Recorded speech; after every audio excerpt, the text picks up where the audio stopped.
Wichita, and good morning to all of you. Welcome to City Hall for this week's Mayor's Briefing.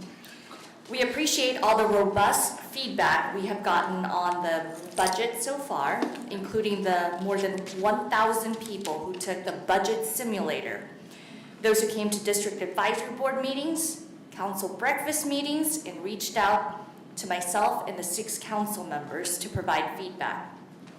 Full results of the budget simulator will be available at wichita.gov/survey. Next Tuesday, August 26, we will be adopting the final budget. You can check out that proposed budget at wichita.gov/budget. The budget is a reflection of our priorities as a council and our community, and we look forward to finalizing that budget to guide our city's spending for the year 2026. Shaping the future of our downtown is also a collaborative process, and residents also have the opportunity to shape the future of our downtown thanks to the organization Downtown Wichita. Next Wednesday, August 27th, Downtown Wichita will host their next open house to garner feedback on the next Downtown Wichita Action Plan. Here to tell us more about that action plan is Executive Director of Downtown Wichita, Heather Schroeder. Heather. Thank you, Mayor Wu. The Downtown Wichita Action Plan is a continuation of work that's been going on in our downtown since 2010. The original downtown master plan, dubbed Project Downtown, incentivized and catalyzed $2 billion worth of investment in the core of our city. Continuing that work, we are leveraging community input to create a roadmap for how the community wants to see downtown grow and evolve over the next 10 years. Topics for the plan include landscape design, history and culture, living and working, getting around, and urban design. We began this process in January, and the first phase was a deep dive into data and history, learning about downtown's past. The second phase this spring was focused on design. How do we shape our buildings, our public spaces, and our streetscape to create places where people want to live, gather, and celebrate? Phase 3, our current engagement, focuses on implementation. What are the public and private tools available to create the housing and cultural amenities our community demands? We welcome everyone in the Wichita community to come out next Wednesday, August 27th, between 3 and 6:30 p.m. It's a drop-in event at 501 East Douglas Ave. We'll have indoor and outdoor and interactive activities, and look forward to hearing from you then. Thank you.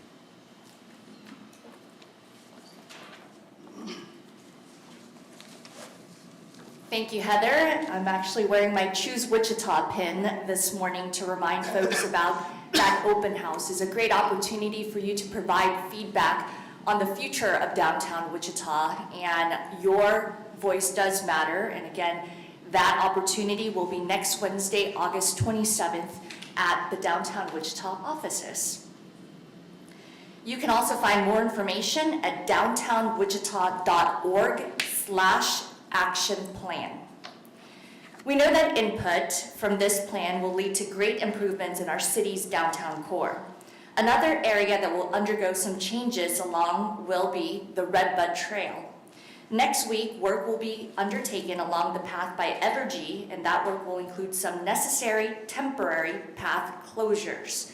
Here to tell us more is Public Works Director Gary Jansen.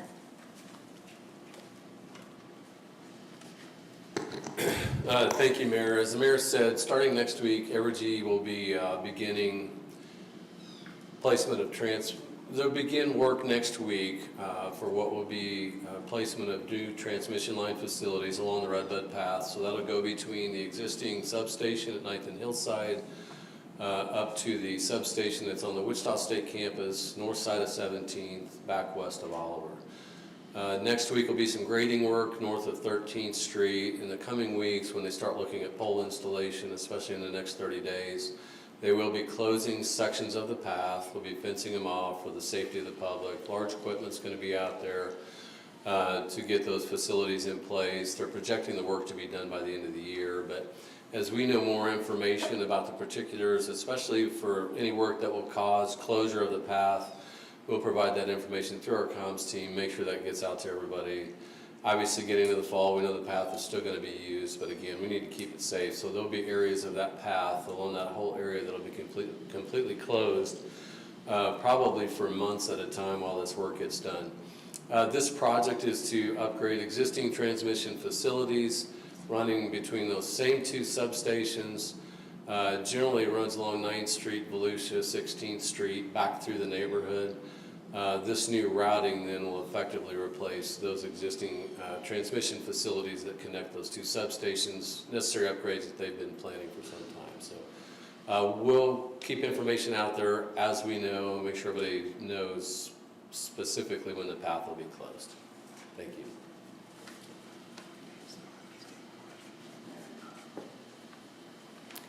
Thank you, Gary. As you know, we really appreciate our community's patience when it comes to improvements and construction around these areas. Each week, I like to highlight large street projects happening in our city. Many of these projects extend over many months, but you can find more information for the weekly street bulletin by going to wichita.gov/streets.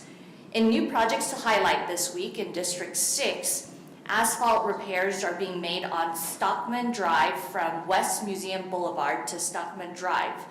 On Murdoch Avenue from North Coolidge to North Buffum will also receive asphalt repairs. Again, be sure to visit wichita.gov/streets for a full list of ongoing projects. And now, I'd like to discuss some of the great things our Wichita Police Department is doing, and to show this week's Well Done Wednesday is Officer Chris Gupalan.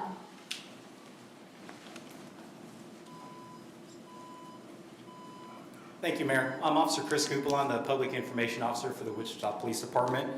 And this week on Well Done Wednesday, officers from the Wichita Police Department were dispatched to the 2100 block of North Riverside Boulevard following a Raven gunshot detection system alert.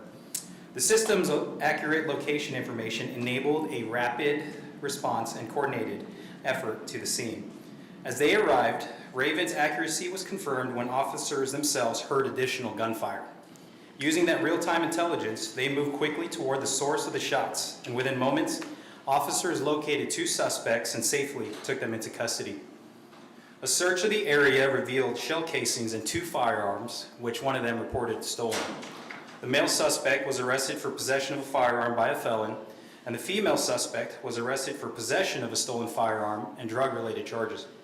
This incident not only demonstrates the risk officers face every day, but also highlights the critical role of advanced technology like Raven. By detecting and pinpointing gunfire in real time, Raven allows officers to respond faster, protect neighborhoods more effectively, remove dangerous weapons off the streets, and potentially save a life. Let's watch how this incident unfolded. It started with a single alert.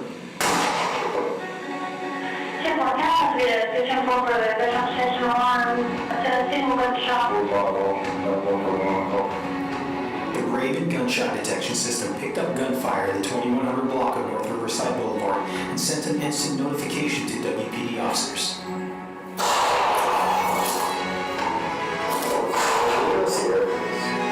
Guided by Raven's pinpoint accuracy, officers moved towards the scene. As they closed in, more shots rang out. Confirming what the system had already detected, officers pressed forward, and within moments, they located 2 suspects and safely took them into custody.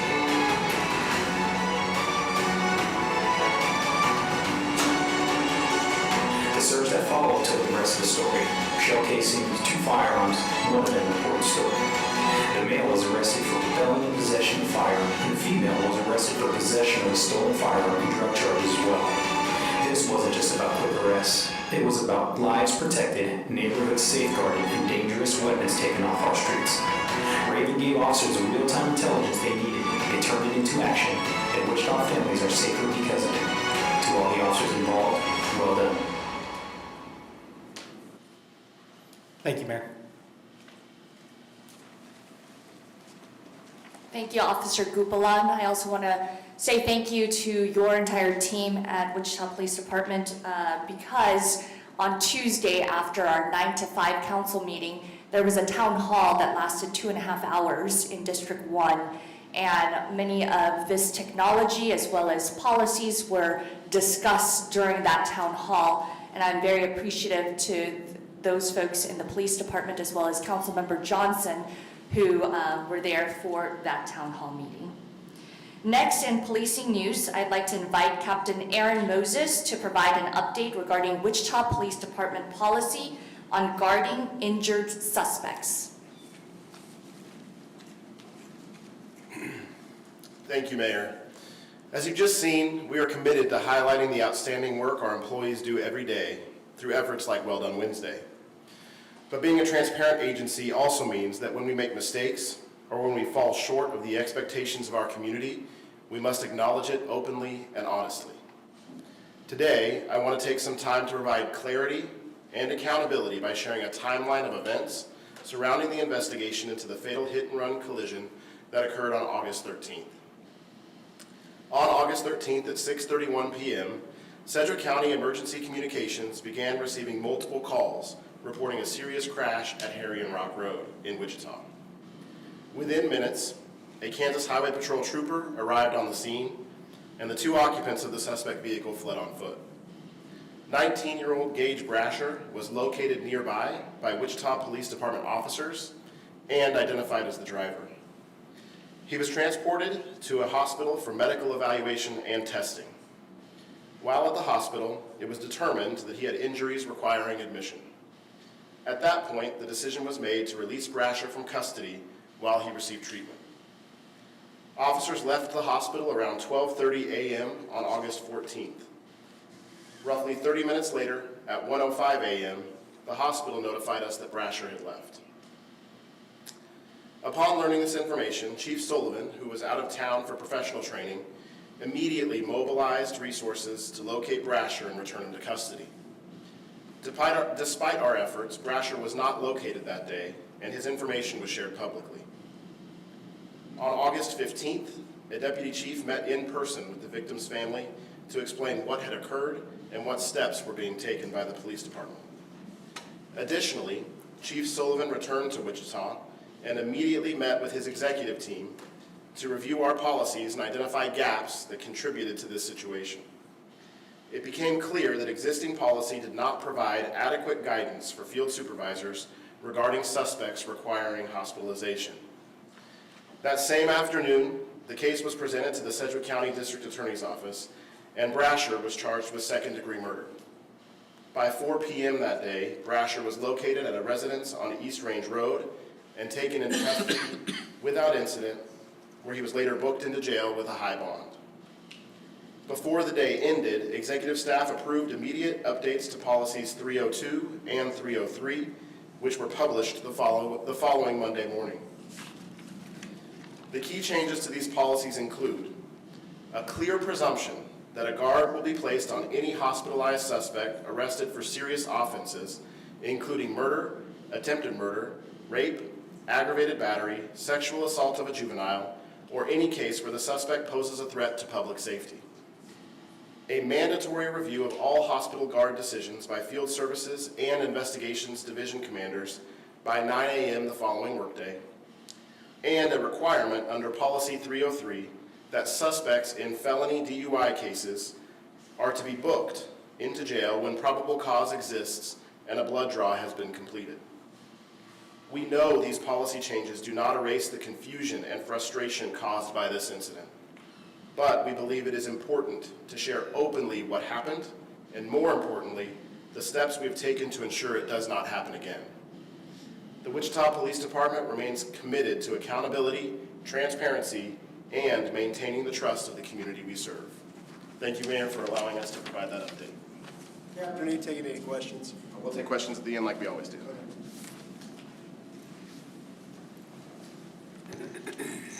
Thank you again, Captain Moses. I appreciate the police department's transparency with the public. You can see a list of their open transparency initiatives at wichitapolice.com. And now here for our Pet of the Week and weekly intake statistics is Emily Hurst, manager of the Wichita Animal Shelter.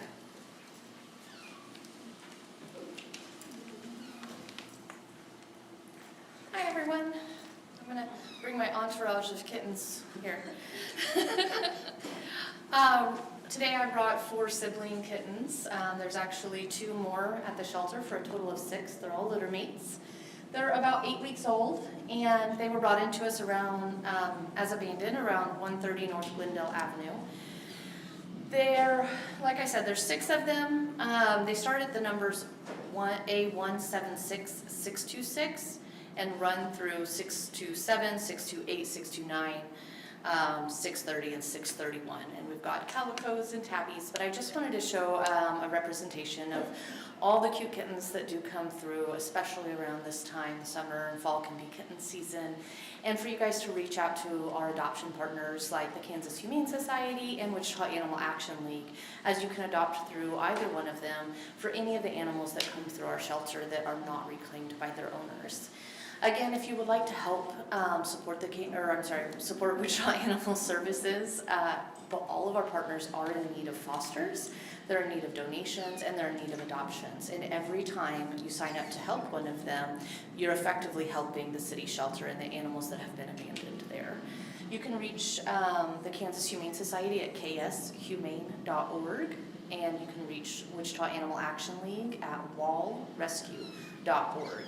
It is important to note that both of these organizations also have a lot of resources for owners in need. So if you are struggling as a pet owner, you need medical care for your pet, spay and neuter services, even pet food banks or dog houses, these organizations are able to reach out and help you. Today we had, all right. It's okay. Today we had 119 dogs in the shelter this morning, and we had 112 cats and kittens. And just as a reminder, that can fluctuate by around an average of 30 animals every day, as that's our typical daily intake right now. Thanks for having us.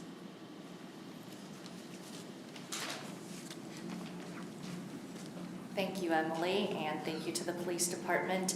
As you can just see from this weekly Pet of the Week that we feature, we really need the community's help.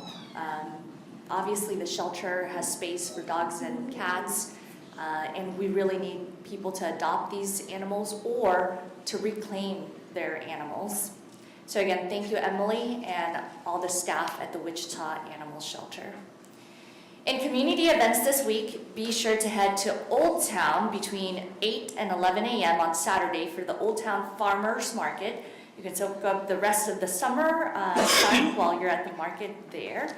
Then from 5 to 10 p.m. on Saturday, the 23rd of this month at 3441 East Harry Street, there's a Vietnamese night market. Also on Saturday, there's also a 10-year block party at Central Standard Brewery from 11 a.m. to midnight. And on Sunday, from 11 a.m. to 1 p.m., that's on Saturday, from 11 a.m. to 1 p.m. at the current Lincoln Park, soon to be the Fallen Firefighters Memorial Park, is also the Art in the Park event. And then lastly, on Sunday, at Riverside Park from 4 to 10 p.m. is Sundays in the Park, which is a gathering of community members to come together that is held regularly. Also, just a reminder that we, as a council, passed 4-3 a new permanent watering restriction for Wichita that will begin on Monday, September 15th. This will mean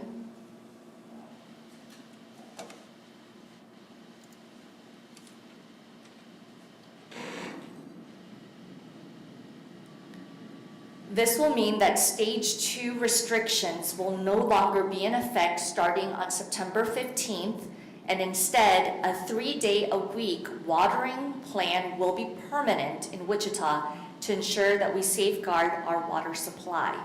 You'll be able to find more information, including variances and tips and tricks on proper watering, on the website savewichitawater.com. Again, this is the information regarding the ordinance that was passed on Tuesday on a vote of 4-3. And with that, I always like to end mayor's briefings with good news. And so we have 2 guests from Pakistan who came to visit City Hall today. They're missionaries from Pakistan, now live in Wichita, Pastors Imran and Maywish. And they have come here through Restoration Church here in Wichita, and we appreciate that you're now Wichitans in our community. And with that, we will take questions, including the police department. A couple of questions for Captain Moses.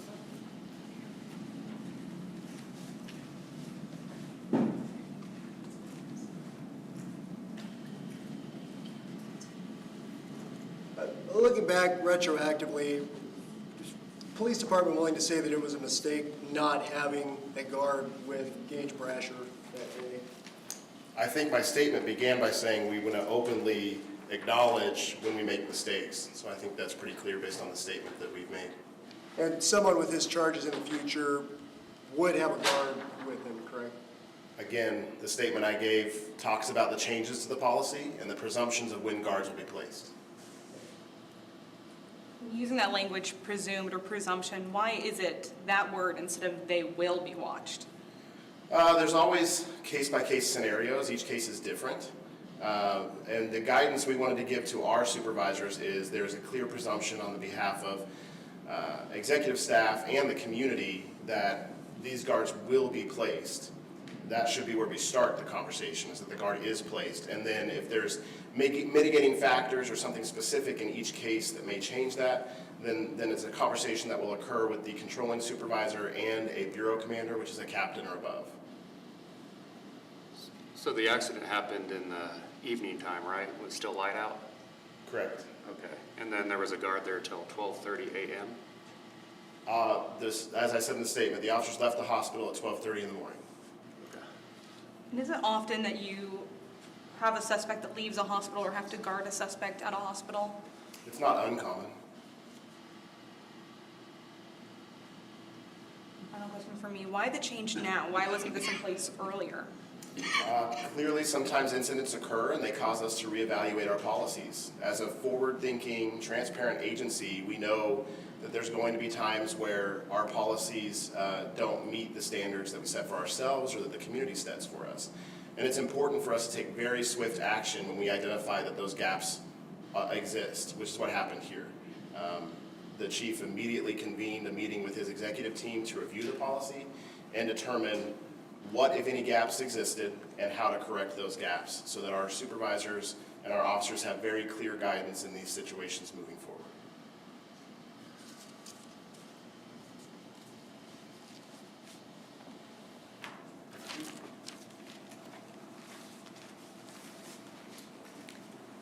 Thank you all very much for attending Mayor's briefing. Just as a brief reminder again, the proposed budget is online at wichita.gov/budget, and the proposed budget will be voted on at this upcoming Tuesday meeting at 9 a.m. Have a great weekend.